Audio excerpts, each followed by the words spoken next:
What is up, everybody? Great to see you today. Thanks for joining us on The Edge. I'm Trey Griggs, your host, and glad to have you with us today. We've got a great show for you, but before we do that, make sure you check us out at betaconsultinggroup.com. We'll show you how we're helping companies with their messaging, and that's very exciting to help build brands in the industry. So check us out at betaconsultinggroup.com, and we will schedule that call with you and get on there and hear your story. We'd love to help you write yours. Also, follow us on social media at TreyGriggs24 and at Beta Consulting Group out there, all on all the socials. We'd love to have you as a part of what we are doing. Okay, before we get into this today, this is The Edge, powered by the Menayer Group, showcasing the latest in logistics technology. And today we got a banger. We're gonna have a good time here in just a minute. Before we get to that, a little bit of transportation tech news to talk about, a few stories, a few headlines. First of all, there was a cyber attack by Estes Express, or at Estes Express, I should say. They didn't cause it. Messed up their IT systems. Estes Express line on October 3rd confirmed that it had issues in their cyber attack that was targeting trucks. They were still moving, but it was an issue to their ecosystem. Also, Tesla, Q3, the results are in. Sales rose 27%, but fell short of the estimates. We'll see how the electric vehicles, and especially how that impacts trucking, how that happens here shortly. We'll get to that moving forward. Daimler Truck Generation H2 set a single hydrogen fill run record. So hydrogen trucks, I'm excited about this. We'll see how that works out. I actually think that has a better potential future than the electric trucks just because of the grid and the power needs that we have. So we will see about that. We'll see how all of that goes. Also, a couple of other things. Volvo Energy developed a second life plan for a truck battery. The batteries have to get better. They're too heavy. They don't last long enough. We got to have some improvements on that. So hopefully we get some good news out of that coming out of Sweden. We also saw that Uber Freight and Wabi teamed up on AI-powered autonomous trucks. They are coming, folks. They're going to be down the road right next to you soon. So be on the lookout for those. And then finally, we're seeing some emerging tech really start to take trends. Obviously, AI is big in the industry. We're hearing a lot about that. Paperless trade. People are going paperless and continuing to do that, which is great, especially with trucks. Too much paper in the industry. And supply chain finance is growing as well. Tools like Navix and others that are helping with audit and processing invoices. All of that is growing and getting better. So a lot of great stuff there. That's an article by Grace Sharkey, our good friend of Grace Sharkey, over at FreightWaves. All right, everybody, it is time to start the show and bring on our guest. This guy's been doing some great work in the industry for a while. He's over at Hubtek doing some great work. Everybody give it up for my good friend, Dan Hellman with Tabi Connect.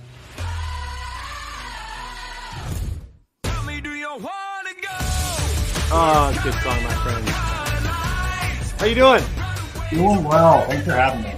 I know. Good to have you on the show, man. Good to have you on the show. We've been talking about Tabi Connect for a while and what you guys are up to. So good to actually get you on the program and do that. It's about time. No, you got some news to share today. We got some news, so it'll be great.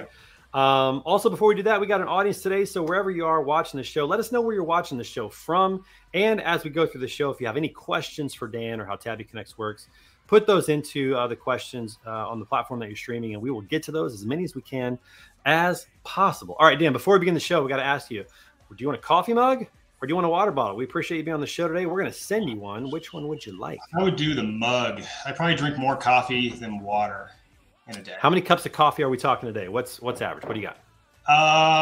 This is really, it's kind of disappointing. 2 to 3 in the morning, and then afternoon, either another cup or maybe a sugar-free Red Bull. I got 2-year-old kids. I got a 5-year-old and 2-year-old. Everyone be right. You know what's funny about that, Dan? My kids are 15 and 13, but I don't even remember what life was like when they were that little. I was so sleep deprived, so I totally get it. You need the energy. You got to keep the wheels spinning, man. I get it. Totally. Not a problem. All right. So we're going to get started here. First of all, Dan, I want to talk to you about your backstory. You know, you started as a freight broker. There may be some more to the story. Talk a little bit about your entrance into transportation and your experience before making the move to jump on board with Tabi Connect. Yeah. So I came from the brokerage side. So I was a broker for about 14 years. Started straight after college. Was at TQL. Started there. I was there for typical, common. Yep. Yeah. Okay. There's a lot of people that go to TQL. They trained me well. I was there for about 7 years. That's what brought me out to Denver to open up and run their office. That was their third office, I think, at the time. Now they have, I don't know, 50 or 60 or something like that. Yeah. And I was ready for something new. So I took a year off, and then I helped start up a brokerage for an old customer of mine. So ran that for about 6.5 years. Simple Logistics. We grew it to about 50 million roughly. And then at that time, Hubtek was a vendor of mine. And so Scott, one of my coworkers at the time, he was following automation really closely. And that was how we started interacting with Hubtek. And so when I was at the brokerage, we worked with Hubtek to build one of the first rate quoting automations. It was insanely basic, very, very basic, but it's, it changed things for us and kind of got me hooked. And so that made the jump from brokerage over to the tech side. Yeah, that's actually how we met. I had a short stint at Hubtek whenever that was it, because I'm really into tech as well, automation. I thought that was it was a new concept back in 2020-ish when we were doing it, 2019. And I was excited about it. I knew the possibilities that it had in there, and working with you and Scott, that's where we met. And you guys were definitely on the leading edge of trying to build out a rating automation tool specifically for your needs, but it was pretty simple at the time. That's for sure. It's come a long ways. But I'll tell you what I love, Dan. I love seeing operators like yourself jump in to build tech. I think that's really powerful because, people like Michael Caney over at Highway, he was an operator for years, and now he's at Highway, and he's giving the broker perspective as they develop their software. Kevin Coombs at Green Screens, he's been a broker and worked in a TMS. He understands that seat really well. Cassandra Gaines was, a lawyer inside of a brokerage, so she started Carrier Sure. We're seeing operators get more and more involved in tech, and I absolutely love that. So, what was it about the tech that you liked it enough to use it, but then you liked it so much you wanted to start developing more and selling it? What was that transition to make that jump? Yeah, so we started automating one shipper, and it's one of those shippers that we all brokers have. It's high volume, lots of quoting, pain in the butt. No one likes them. You can't win much freight. And it's cheap, quote unquote cheap. But we saw opportunity, so we had a very basic automation like Tabi's come. It's light years away from where it was then. And it changed it from one of the lowest performing accounts to a top 3 account for us. It changed it from like we were bringing in before like $1,500 a month in margin to over $20,000, $22,000. And so it was just kind of like dumped out like, hey, we're not even quoting, it's quoting, and those just kind of get sent over. Like it's a beautiful thing. And so seeing what could be done is what excited me. And seeing how it can work in the processes. And like you said, being an operator in the tech field, you know what works, you know what doesn't, you know how to implement, you speak the language and know why things need to be done a certain way. Yeah. And I think that's really critical on the sales side too, which we'll get to as well. Like just having that experience, being in that seat certainly helps when you're talking to other, freight brokerages about their needs, just knowing what they're going through. Before we address that though, do you know what Tabi actually stands for? I know you probably do. The audience, I wonder if they understand what Tabi stands for. I happen to be in the room when that was created, so I remember way back in the day. Do you know what Tabi stands for? Yeah, so the task automation bot is that. Just making sure.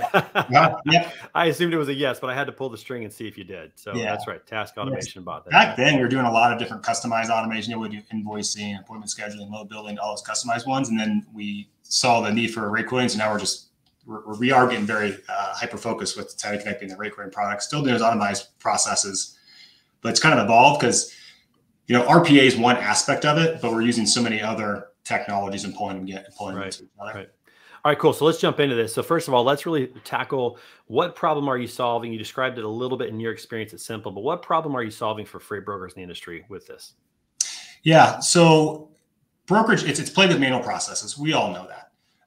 We know the market's soft right now, but what a lot of companies don't realize is how much missed opportunities are actually sitting out there. So we have locked in some partnerships, and I say partnerships are actually true partnerships, not just integrations, with some of the major platforms, and we get access to a lot of data. And so, for example, on E2, it's one of our closest partnerships. On average, if a broker is manually quoting, manually putting in rates, they only respond to 7 to 10% of spot quotes. That's it. So extremely low volume. We'll never get to 100, but 7 to 10%, you can do much, much better. So to put in perspective, they get 100 opportunities. They can really only get to 7 in real time just because it's a time issue. It's a time issue. They time out, they get busy. It's a hard pill to swallow for a lot of brokerages. They don't believe it. Then we can pull their data, show it to them. You can't fight that. So one, it's allowing brokerages to quote a lot more to capture that. But even more so, we've elevated Tabi to not just be automated quoting. That's just scratched the surface. It's more of a complete rate management system. So the analytics, like before brokerages could never really track all the requests they receive, what they respond to, what they don't respond to, their win-loss, because it's so manual, it was impossible. Well, now with Tabi, a brokerage can track 100% of every single quote hitting their company, whether they respond to it or not. And I think we just lost you. Trey gave me a warning that that might happen.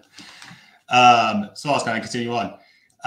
So we're doing that right now. The first level of kind of ROI with it is responding to more quotes than you would in the past. So, yeah, and not only that, but are they able to? All right, it's my show now. So respond to more quotes. So right now, on average, our users respond to 68% of spot quotes instead of that 7 to 10% that they had before in the past. And that missing 32% is not missing. It's not quoted because whatever rules they put in place are exceptions. Yeah, I heard the whole thing. I was here the whole time. You did a great job. Great, awesome. Yeah. The tech guy's coming tomorrow, everybody. So hopefully we get this resolved. But yeah, absolutely heard the whole thing. So keep going along those. All right, take it over again. Yeah, so the third missing 32% is because of rules they put in place. They don't want to respond to it because of location or lane type, equipment type, multi-stops. It's an ice cream load versus a reefer load, any of those things. Yeah, and they get to track all that so they can go back and look at what they quoted, what won, what didn't win, those types of things. All that data is in there. They can check it out and see what's working, make adjustments as needed, that kind of thing. Exactly. Because I mean, it's like, brokerages typically they'll track load count, margin. Those are all lagging indicators. To determine true customer demand, it's quote requests coming in. And so when you're tracking that, you have an idea of what your customer demand is, what you can convert from spot freight to contracted freight. It's really kind of limitless of what you can do with that data. So automation is definitely a buzzword in the industry right now. We're seeing a lot of that take place. There's other companies that are doing some form of automation, AVRL, speed to quote. There's a couple others. Bitfreighter's doing some of that now. Like, what makes Tabi Connect different, unique compared to those tools, or what just makes it really stand out? Yeah, it's kind of like how do we stand out from potential competition? And the product overall right now, we almost don't have any competitors. Don't say that. Don't say you don't have competitors. Come on. Well, let me explain this, because you could say, yeah, automation providers are doing similar things we are. But there is no automation company out there that's bringing it all together. No automation company is automating platforms. We have Tabi and embedded into email accounts doing free-form text, processing RFPs, internal API portals, and external that you can push to shippers. So with those, we can capture every rate request. So we have competitors that are doing platforms, competitors doing email, competitors doing APIs, competitors doing RPA, but no one's doing all of it. That's a bold claim, my friend. We're gonna have to see if that's true, but I appreciate you saying that. I haven't seen it, so I welcome to see it. I know. I love the fact that you're open about it, and that there needs to be good competition actually in this space, because it only drives everybody to be better. It drives everybody to do something better, to keep advancing technology and trying to find better ways to solve these problems. So I love the fact that you embrace the competition. I bet you got some competitors out there. You do. Yeah, right. All right. So let's talk about who's this product for. When you think about the target audience, is it just freight brokers? Are you also expanding to doing some work for shippers or carriers, or who's the main product for? The main product primarily is for brokerages, then asset-based carriers second. Asset-based carriers second, because right now are focused primarily on spot freight, and that's not necessarily the realm for asset-based carriers. It is. We can work with them. The RFP modules, where that fits in. So it's for brokerages. And as far as size of brokerages, one thing I'm really proud of with how we structure this with our pricing and our functionality is our customer base is extremely diverse. So I just did a LinkedIn post yesterday on our Q3 numbers. So we set up, I might be a little hazy. There's 16 new customers in Q3. I've live up and running. The smallest customer in size of revenue was about $10 million a year. The largest customer is over $3.5 billion. And so the ease of entry, because we price based on like the shipper level, can allow small companies to jump in, but it's robust for the customers of ours that are top 10 brokerages. Is it a buy the drink model, subscription model? How does that work on the pricing? Just some general terms. Yeah, so it's a subscription. Contract terms vary, but we price it out on how many shippers they want to automate. And so you can start small, dip your toe in, and grow. What I also love about it is that we're incentivized to make sure that they have success. because typically customers start with just a couple. And so if we don't make sure they have success with onboarding, training, support, they're never going to add more shippers, and then we're never going to sell more or capture more revenue. Yeah. Yeah. That's a critical component to any tech companies, the onboarding and the training. Man, I've seen too many tech companies. There people don't even know how to use the product fully, and then they don't see the value, and then they usually don't renew, or it just doesn't fulfill the objective that they thought. It leaves a sour taste in their mouth, and I absolutely hate that, because technology, if it's implemented correctly, should be a game changer for your company. No, and you got that support. And so we've built out, we have dedicated account managers, do all the training.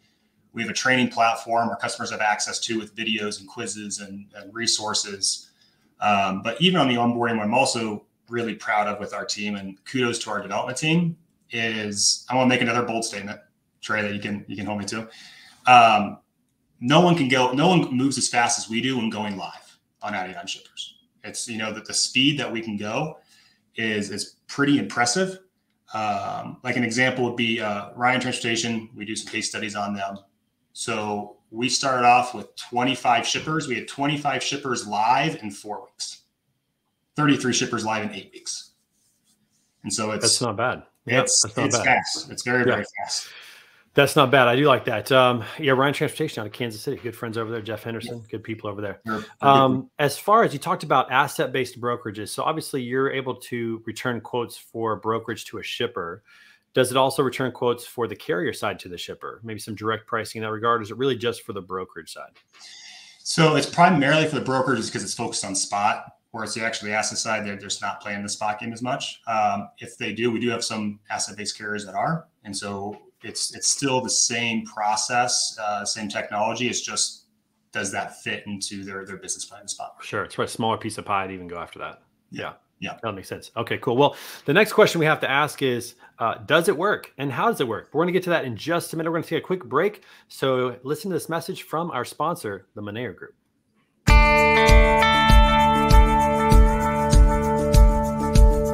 My favorite thing about working with the Monero Group is really just it feels like a partnership. I would definitely recommend the Monero Group and Wasim to anyone. Any logistics company would be lucky to have him as a partner. You can trust that he's going to bring the right people to the table at the right time for you, and he'll do what's best for your business. Not only has he brought us, a tremendous amount of talent, but also the right people. When we changed the rules on kind of what we were looking for exactly, he just said, okay, let's go back to the drawing board, surfaced another great batch of candidates, and we wound up hiring one with about 2 weeks.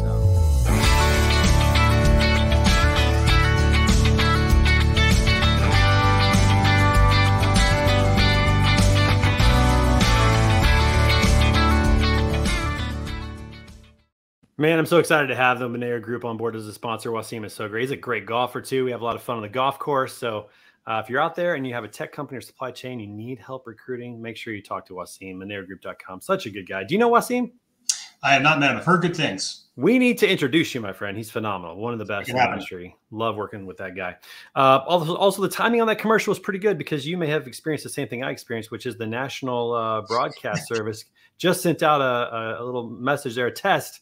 So if you had your phone or your watch, it probably just went off. Mine went off during the commercial. Thank goodness the timing worked out just right. Well planned. We planned that, everybody, just so you know. We all planned that. It is amateur hour around here. All right. So, Dan, let's jump into this. If you could share your screen, my friend, we're going to jump into the demo, because we want to know, how does this work? And you can explain that. And does it work? We want to make sure it works. And so we want to hear about that. Talk a little bit about how it works as you bring up your screen share, and then we'll share the screen and jump in. Yeah. So think of Tabi as the hub of the logic tree. I'm trying to screen share right now. There we go. And so we have a lot of different inputs coming in. It could be from those platforms, like I said, email, bulk uploads, or different API portals. And so Tabi is receiving the load information, OD pairs, equipment type, van, the appointment times, all of those. We'll grab it. API connect to the rate engines you're using. We're connected with all the major rate engines. Can even pull your historical data, pull back that expected truck rate, run it through our logic tree, the parameter set, to determine the final bill amount. And then we'll submit the rate back into the platform or email it back to the shipper. Okay, so pause for a second. Question. The interface, do customers have to use the interface, or does this run in the background, and there's some integrations with TMS where they can see some of this data, or they can see it working, or it's just working in the background. Talk about the interaction with customer. Yeah, it's working in the background. So we can integrate with their TMS if there's APIs available to connect to. If there's not, can run alongside, and we can just pull their data another way. But they are going to work with our interface to control the logic. One thing we wanted to make, we made Tabi, is it's going to be very easy to use for companies without a lot of technical background. So this is the control panel, really. This is where they would make decisions, and they would run off of those decisions. Exactly. And so there's zero coding. You could have your account managers actually manage the logic and parameters themselves. It's that easy. But we have all the controls, so you can set roles and permissions of what people can see, what they can't see, what they can change, and what they can't change. So it's kind of roads coming in, sending back out. If it's all APIs, it takes about 3 seconds. If you have to use RPA because there's no APIs available, then it could take 35, 40 seconds, roughly, depending on the platform for those quotes. And so we'll interact with both APIs and RPA, expand the reach. So that allows us right now to interact with over 48 different customer TMS's platforms, which opens up to thousands of shippers. How many freight brokers are using this today? So right now we have just over 70 customers. Tabi Connect, the product, as you see today, has been around for about 2.5-ish years, I'd say. Because we're always doing customized before that. It took us almost a year and a half, a little more, to get to 20 customers. And now we're kind of in that hockey stick growth where we've added 50, just shy of 50 in this year alone. We're adding about 5 a month right now. Excellent. All right, so let's dig in and show us what this is. It looks like a beautiful dashboard, but what the heck does it mean? What do we got? Yeah, so we're capturing the analytics, and this is just our sample demo dashboard. We create a lot of custom reports, and all of our users can actually export the data themselves if they're Tableau users and manipulate it themselves. So it's going to show all the quotes processing through. It's dynamic. You can break it down by each customer, top origins, destinations, lanes, quoted amounts. I got to hide this sharing screen. You go through some of the heat maps of where they're moving from, and also just overall quote volumes. Some other reporting that we have in there is, variance reports. If you're using multiple rate engines, what's the difference between every single rate engine you're using, so you can cross-reference, see what's more accurate for you by shipper, by lane. So by customers using DAT, maybe green screens, maybe sonar. They can see which one is more accurate, or at least which one's winning more freight. They can compare those. What's closer to, what they're getting their trucks for, and how does it work within their network, and not just overall as a company.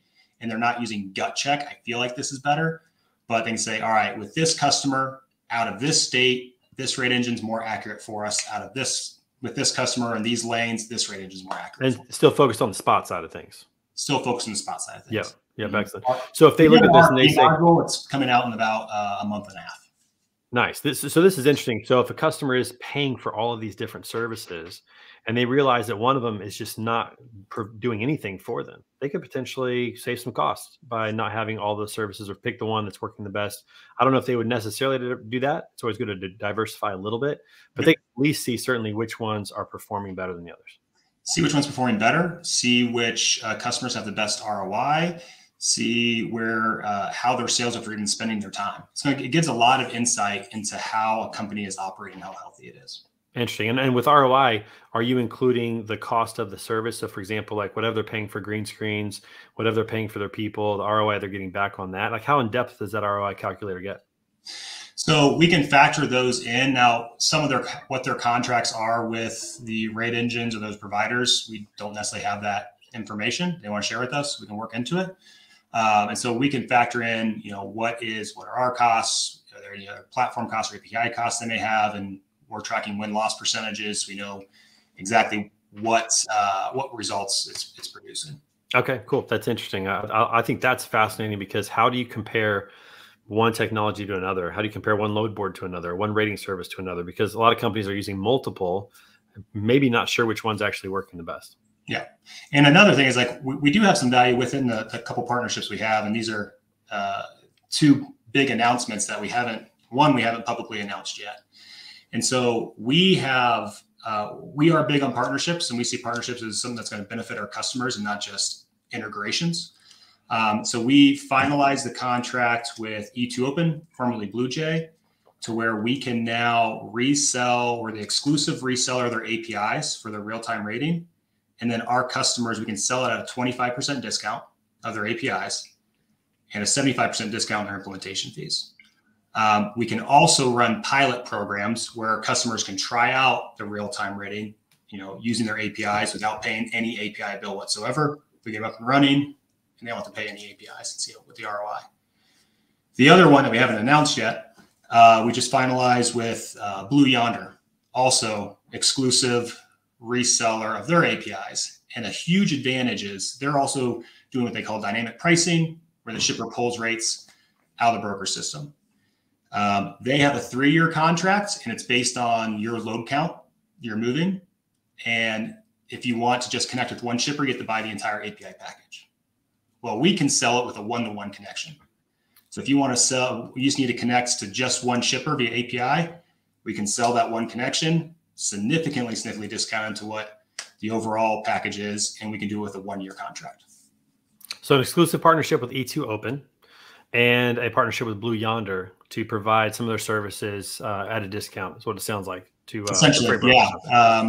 Our systems work incredibly well together, and so they choose us as their exclusive reseller for it, just because it's seamless, and so we can have people up and running in just a matter of weeks. Like E2 will have people up and running on both sides in 4 to 5 weeks.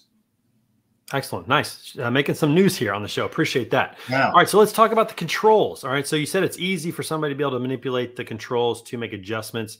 Let's talk about that a little bit. What are some of the controls? How does that work?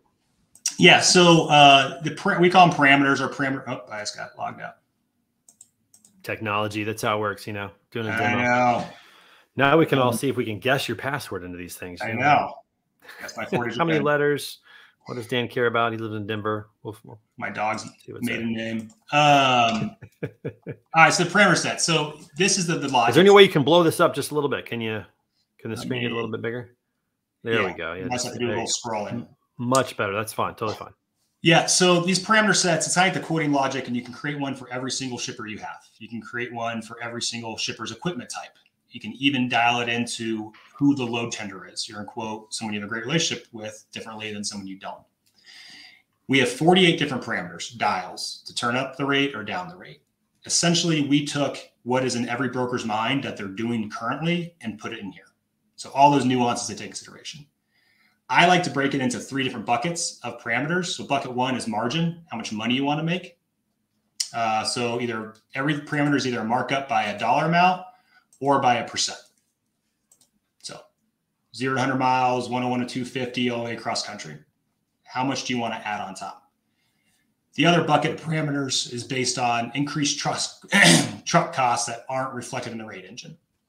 So let's say lead time. It's more expensive, closer to pickup. Pickup times, you can add as many bands there as you want. You know that if you pick up at 7 in the morning, it's more expensive than 3 in the afternoon, because limited capacity. Same thing for delivery time. And it's as simple as a slide bar to schedule those of what times you want. And what's beautiful about this is that you can see it's pretty easy to fill out. You can have an account manager do it themselves. And when you make a change, you click save, it's live automatically. So you can adjust quickly with the markets. And also with each parameter, you have the ability of 3 options. No-go, meaning, hey, if it falls in this appointment time band, don't quote it, exception. Tabi will email the human user letting them know, and so they can do it the old-fashioned manual way if they want to. Extra charge means add more money on or take money off. Alert notification is add more money on and send me an email, let me know what happened. So we're tracking into, the days of the week, holidays, great for pre-scheduling DOT Blitz Week, even City Fest, those things affect the industry. Going into all those different nuances. We're bringing in. Because there's a lot of surprises in transportation, but there's also a lot of things that are scheduled, like holidays, like DOT Week, things like that, where you can prep this and not be caught off guard. Exactly. Yeah. And what I'm also really, really excited about is another big announcement. So this is our current platform. We are releasing a brand new platform here in 2 weeks that has even more functionality, even more reporting, and even more controls. Is it just an iteration of this? Is it the same thing, just with an iteration, or has it got completely different platform? So we're migrating customers over. We do new releases every 3 months. but this new release is actually a brand new platform. I wanted to show it, but I was told no. We can wait for it. What? Well, I know. Have me on in 3 weeks and I'll show you. But yeah, so you can bring multiple rate engines. You can weigh them out of how you want to compare them, and that's also what's going to trigger like what is more accurate. And so you could say, all right, I want to use 100% truck stop for this customer. Next parameter set, I want to use 100% green screens. I want to use 50-50, 50% DAT, 50% someone else. So you can kind of weigh all those out. So a lot of different controls. We haven't come across any requests for new parameters. The third bucket is like, what do you want to quote? What do you not want to quote? So I'll be the first to say you shouldn't automate 100% of your freight. There's things that you just need human eyes on. So is there a certain city, state, entire state, 3-digit zips? You don't want to quote for origin, destination, exact lanes, a state by state, or maybe certain mileage. You don't want to automate local runs or cross-country runs if that's just not your bag. But also, is there a certain location that you do want to quote, you just want to add more money on top? Like back when I was on the broker side, I always use this example, but I had loads coming out of Johnson City, Tennessee. It's about 100 miles east of Nashville. And for whatever reason, it was always $150 more expensive than what our rate engine said. So we'd add Johnson City, Tennessee here, $150. And so it's captured, so it applies to the quotes. Yeah. So that legacy knowledge that you have just from working the lane for years and years, you can put in here, and anybody who just starts isn't going to get surprised by that either when it's the first load that they're doing out of Johnson City or someplace like that. Exactly. You can even do it to the actual location. And so you can see it's really easy. So if there's a shipper or receiver you know is a pain in the butt to work with, your truck's going to sit there 5 hours and not get attention, add the location here, how much money you want to add on to account for that, like you would manually, and it's going to account for that. So we really wanted to stress that it was going to be easy to use for a zero technical lift from the customer side, and we're capturing what goes through a broker's head. Yeah, I mean, essentially, you're creating the connections on the back end. You probably have APIs already built, I'm going to imagine, to a lot of the shipper platforms, so that they can plug in API credentials. It sounds like probably user API enter credentials. Is that correct? Or do you guys do that on the back end? Yeah, so we do the API credentials on the back end, but there is in the new platform, they can control that themselves and turn things on and off themselves as well.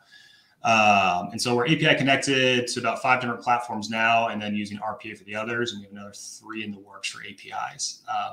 We will always try and go APIs first. It's more stable. There's less maintenance, but a little unknown fact with API. Sometimes people think an API is an API, which is not the case. Each platform is a little different.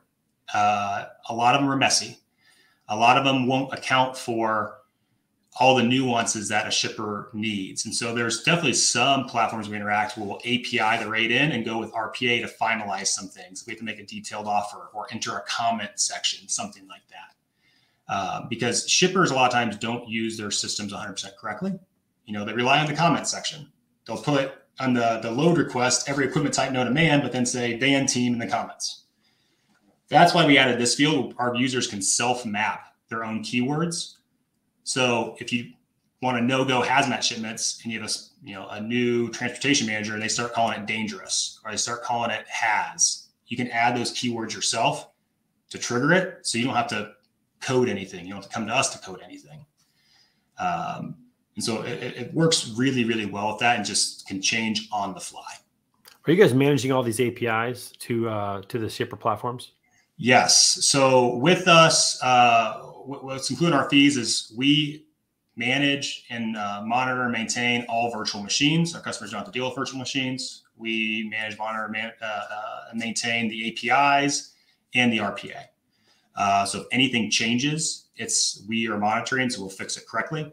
If an API changes and the platform doesn't say anything, that happens sometimes. So this is about as close as possible as you can get to a true SaaS product where they're paying a subscription, dropping in the API credentials, configuring it how they want through the interface, and kind of set and forget it until they want to make changes. Exactly. And since you said set forget it, what I always say on sales calls is automation. Like we get very involved with our customers. I see automation as a very intimate relationship. You think like here's a product, now run with it. But it's up to us to make sure that they have success. And so when you're managing these parameters, it's not a set and forget it. The customers that have the most success are in there once a week, tweaking the dials, adjusting win-loss percentage. So we kind of have two levels of ROI. The first is if you quote more, you're going to win more freight. That's simple. You'll see that in week 2 of being live. The other is the data and how you use it to refine your process. That's going to come 6 to 9 months down the road once you have enough volume going through. And so another common question I get asked is like, well, what's your average win rates? I tell everybody, we cannot guarantee you're going to win freight. I can't guarantee you're increase your revenue. If you quote for $3,000 margins, you're not winning anything. I can guarantee you're going to quote everything you want to quote and not quote what you don't. Guarantee you're going to quote on average 68%. That's where we're sitting at. One of our customers that has the highest win rate, they're sitting at 32%. They're very dialed in. They know exactly what they want to quote. So they're winning 32% of the loads that they quote. They're winning 32% of the loads they quote. What were they winning before that? Before that, they actually have to say they had no idea because you have no way of tracking it.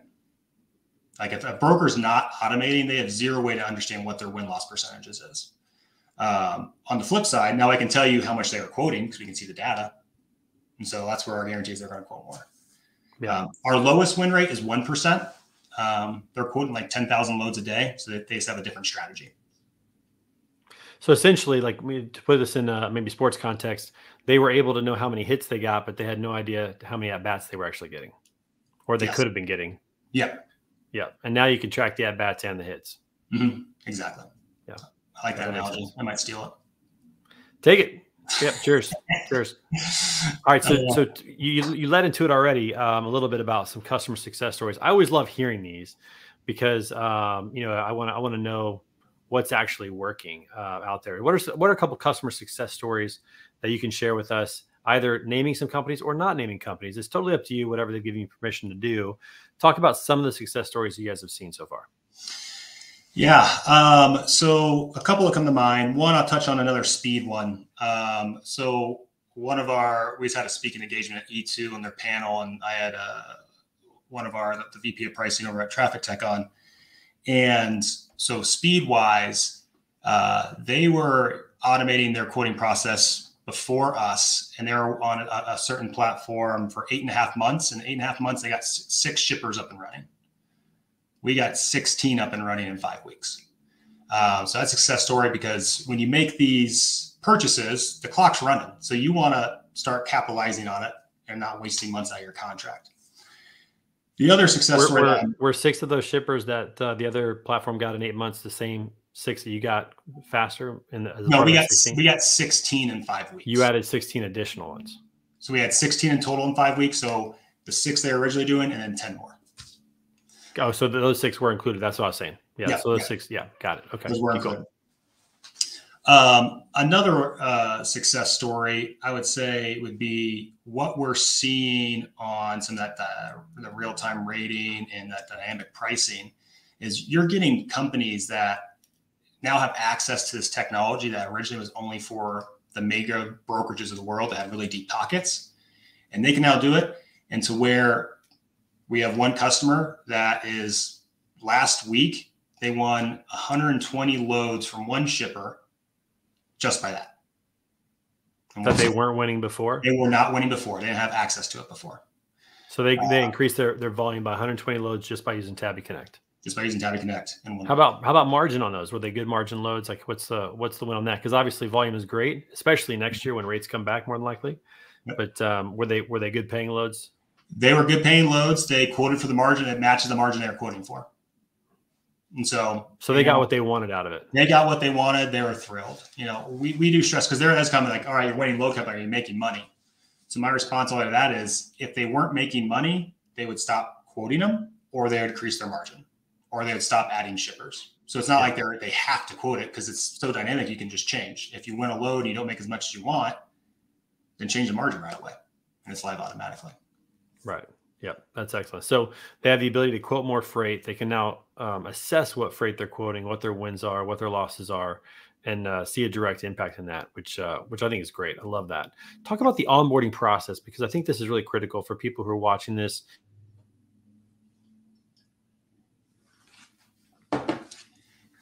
Oh, I'll take over again. So this is the Edge Dan Hellman show. I think it's the reason why a lot of companies. Am I back? You're back, I think. Oh man, It's so frustrating. I know we're gonna get through it for sure. Hopefully the next one won't be a problem. This is a Dan Hellman show, though. At this point. That's how it does work.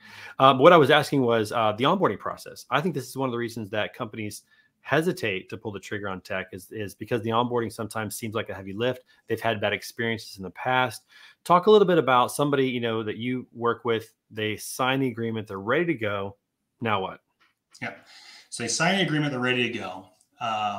On average, they'll be live in 4 to 5 weeks for the initial rollout. Each shipper they add after that could be as fast as 30 minutes to add new shippers on, or as long as about a week to add more shippers. And is that because if they're already connected via API, they just put in the credentials and it's good? Yeah. And then if it's not, you have to either build a connection API. And it could be that. And so every platform is just a little different. Now, when it takes a little bit longer, like that week, it's because there's nuances with that particular shipper that need to be captured. No shipper on a single platform does things the same way. And so with us, we take all that build out, designing on, and that's our responsibility. We don't put that on the customer. So that's when we can kind of really scale quickly with that. So while the developers are doing their developing thing, we have an account manager that will walk through, set up the parameter sets with each user. We have the training platform that they can access at any time. And then also, especially for our larger customers, we'll go on site and actually do face-to-face training and onboarding. So since we are all former brokers, there's always a little change management. There's change management when you get brokers to do something a little different, or you want them to quote differently. So we can help with that. We can explain why, how it's going to benefit them, because we talk. We've used the product as brokers. A lot of our sales reps were former customers. They wanted to come on board because they saw how impactful it was. So we handle all that. And then in the first month, weekly meetings to go over not just response rates, but now, all right, let's got your response rate up. Let's work on that win rate. Okay, your win rate's increasing. Now let's work on how to use your data. Because a lot of brokers aren't great at using their data, so we want to educate them with that. And the reason we do this is, one, because it's the right thing to do. But two, with our pricing structure, if they don't have success, they don't grow. If they don't grow, we can't increase our revenue. So we are extremely invested that they'll have quick success with that. So they want to continue rolling it out. Now, is it just a quick question? There's a lot of, like we talked about, automation platforms out there. Are you seeing customers that are being exclusive in terms of working with you, or are you seeing customers that are saying, "Hey, we want to see what multiple platforms can do for us, maybe working together, or working on different aspects of the business"? What's that been like in your experience? So, majority of the time, it's kind of one or the other. Partly because there's significant overlap. We do have a couple of customers that will use, ourselves and one others to see what works better, side-by-side comparison, or how they can interact with each other. We are, completely agnostic with who we will integrate with. If a customer wants us to integrate with a automation competitor, cool, we'll do it. We don't care. We let the customer decide of who we want to connect with. We're never going to say, no, we're not going to integrate with them, or no, we're not going to connect with them. You have to use this. Yeah. Are you finding that the majority of customers that you guys are getting are customers already familiar with automation, or is it net new for them? I would say it's about almost a 50-50 split from very familiar with it to I've heard about this. I've seen it in the news. I need to act on it. There's been a significant shift in the industry. About a year and a half ago, our conversations were not just our platform usability, but like why they should automate. Now the industry knows they need to do this. And so they want to see what's the best product for them. My opinion, in 2-3 years, everybody's going to have to do it. It's going to be like GPS tracking. There's a big competitive advantage. Now it's just expected because, margins are getting squeezed. You have to be more efficient. You have to be able to do more. And really, nobody likes quoting. It's not fun. No one likes it. No one likes staying late at night and doing bid packages or working spot rates. They'd rather go home or go to a happy hour. So we don't have to educate so much on why automation should happen. Now they know they need to. And so kind of educate on the terminology and how it's going to affect them. Yeah, I agree with you on that. I think it's a couple of things that are going to be massive benefits. I think it's going to become table stakes in order to, do more with less. I think that's where a lot of the brokerages are going. but also the idea that you can do something that will run on its own. You don't have to do those late night bids and that kind of stuff. I'm seeing that not only with this type of technology, but companies like Navix with automating, invoicing and things like that, where owners were staying 2 to 3 hours to do paperwork are now not doing that. This is the direction all the technology is headed, and brokers really need to get on board with that and move in that direction. So it's exciting to see these developments and see that move in this direction. Quick question. You're probably a little disappointed this didn't come out 5 or 6 years ago when you were a broker and you guys could have used it yourself, but there's probably a lot of satisfaction in now providing it for other brokers, throughout the industry.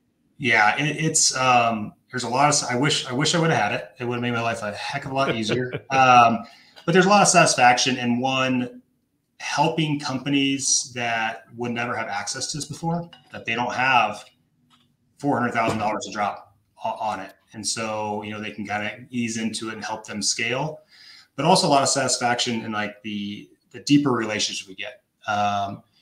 There's. Because we're going on site, because we're really working through the process, you develop a lot of strong relationships, friendships, and that's been really, really nice. The connections are fantastic. Yeah, no, that's awesome. And something I also noticed that you've been doing, not as lately, maybe I've just missed them online, but for a while there, you were posting a lot of success stories from your customers. I thought that was great. I think whenever you can show that your customers are seeing a benefit, that gives a lot of validity and authority to what you guys are doing. Have you stopped doing that? Am I just missing them? Because I thought that was a great strategy. I think you might be missing them. So we still are. Either I typically reshare what our Tabi Connect page. So anyone listening, follow Tabi Connect, the LinkedIn page. They come out every single week, a new success story. And so one, showing what we're doing with companies. Some companies may have heard of, some you haven't, of all shapes and sizes.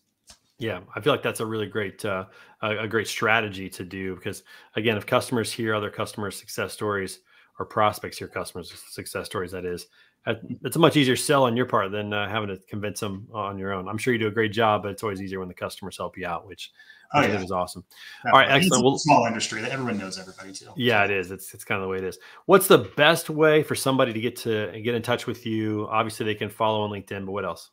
LinkedIn, shoot me a direct message there. You can shoot me an email, danh@tabiconnect.com. That's also another easy way. And if you can't find me, or if you forget my email address, can't find me on LinkedIn, any Tabi team member, shoot them a message and they'll get you in touch with me or a member of our team. Okay, my friend, we got to give you the final word. Any last words about this? Any last thing you want to show on the demo? Anything at all to send us off here today on this episode of The Edge? Yeah, so I would say keep an eye open. 3 weeks, a new platform is coming out. We are going to do a LinkedIn Live demo with it. A lot of new capabilities that more controls, especially more reporting to present data back to brokerages. So it's actual data and it's not just columns and fields.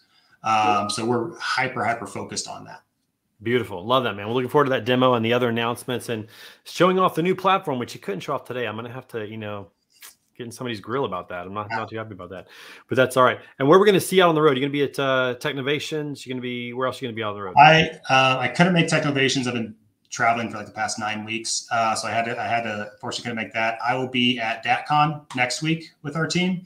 So anyone's coming, shoot me a message. We'd love to meet up, grab a beer and chat. And then we'll have people at F3. At F3 in Chattanooga. Back in November. Very good. Awesome. Dan, thanks for taking the time to jump on the edge with us today and show off what Tabi Connect is up to. Look forward to seeing you out there on the road, my friend. Well done. Thank you. It's been a pleasure. All right, man. We'll talk to you soon. I got to give you your walkout music on the way out. A little more of the greatest showman. All right. See you, buddy. Yeah. All right, everybody, listen up. We've got another episode of The Edge next month, so make sure you come back for that. We're going to have isometric technologies on here. Very excited about that. Got a couple of things we're going to as well. So if you're out on the road, we're going to be at the Broker Carrier Summit next week, October 12 and 13. We're going to be at TI Technovations in San Diego, October 18 through 20. And finally, we'll be at Women in Trucking, one of my favorite shows of the year, down in Dallas, November 5 through 8. So if you're going to be at any of those, shoot me a message. Let's connect. Let's hook up. It would be great to see you guys down there at those shows. Also, don't forget, we've got Word on the Street every Friday at noon Central. Got a great episode this week coming up. Every Monday morning, we have Iron Minds. And this Monday, coming up soon, we have a special guest, a mystery guest on the show. He lives here in St. Louis with me. You may know him. You might be able to guess him.